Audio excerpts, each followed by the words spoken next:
To Aqil Kharief, this is beautiful. Bits of Baghdad trash rescued and brought to life. I see the beauty that lies here. It's not just places considered beautiful that contain beauty. Beauty is everywhere.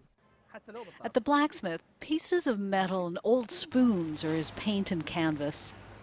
In oil-rich Iraq, empty melted water bottles represent a baby dead from dehydration.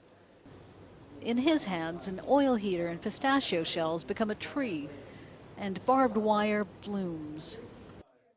Iraq has become a wasteful country. There's no shortage of materials.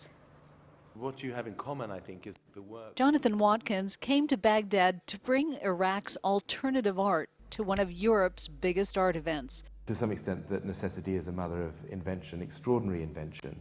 But you're not going to find it so much as oil on canvas or as cast bronze or marble sculptures on plinths. You're going to find it in places that are on the periphery.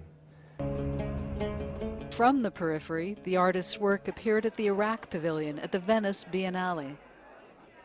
Iraq is serious about art, whether it's sculptures commissioned by the government to be put in public squares, or paintings on concrete walls like this one on a city building near a military checkpoint. In a country where there's so much destruction, the urge to create art is everywhere. Farat Jamil's sculpture was also in Venice, but here in Baghdad, she's working on a groundbreaking animated film. It's a uniquely Iraqi story. The film is called Baghdad Night, and it's about a folklore character called the Sa'lua, and she meets a taxi driver, and they have a certain connection with each other, and at the end of the story, it turns out not to be that good for him. It's one of Iraq's first animated films, with an all-Iraqi team, not a project easily tackled.